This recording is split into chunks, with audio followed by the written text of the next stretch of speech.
Bonjour, aujourd'hui on va faire la correction du concours national commun, comme on a déjà fait avec nos élèves à la maison privée des mathématiques.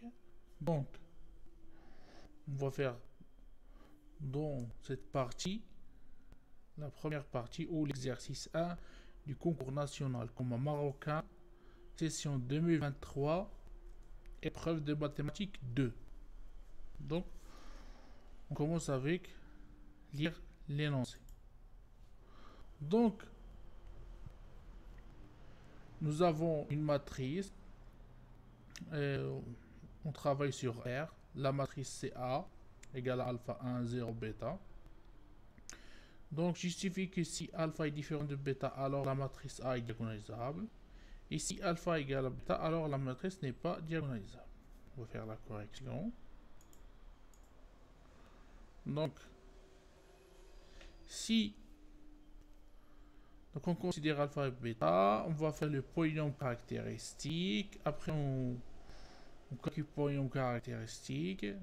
Et si alpha est différent de bêta, alors A admet deux valeurs propres distinctes et il est diagonalisable. Donc, de cette partie-là, on a utilisé le fait que le polynôme caractéristique est non nul scindé à racine simple.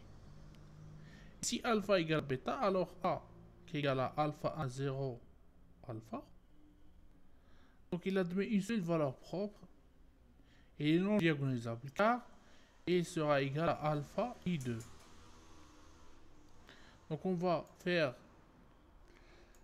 la deuxième partie. Et la deuxième partie, c'était sur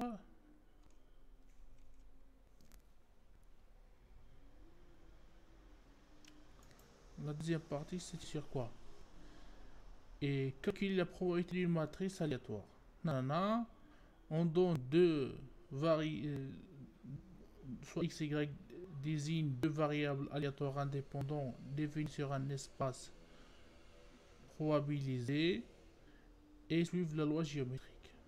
Voilà, ça, c'est du cours. La première question, c'était rappeler l'expression de la probabilité en fonction de K et P1. Ça, c'est du cours. Le premier exercice, c'était totalement du cours. Moi, je trouve que c'est du cours. Et si le candidat ne maîtrise pas son cours, il n'arrive pas à résoudre cette première partie jusque-là, et même jusqu'à le 1, 2, 2, c'est très difficile d'intégrer une école d'ingénieur si on ne connaît pas nos cours, si on n'a pas. Ça veut dire qu'on n'a pas étudié trop que ça. Mais c'est à vous de voir. Donc, on va faire la solution. Donc ça, c'est la loi géométrique. Et on va faire la deuxième partie. Donc si donc x oméga égale y oméga égale à une étoile, donc le u oméga c'est n moins 0,1.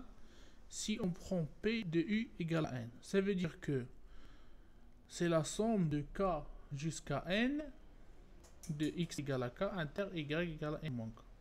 Donc le fait que x, y ne prennent pas la valeur 0, donc on aura la somme des k de 1 jusqu'à n moins 1, l'intersection, de plus ils sont indépendants, donc l'intersection devient un produit. Après on remplace et on extrait les parties où il n'y a pas le k, donc on aura ici deux parties, soit k1, k2 égale à 1 ou K1, K2 différent de 1. Et on trouve la solution. Donc, on va passer à la troisième partie, là où il y a le P de x est inférieur à Y.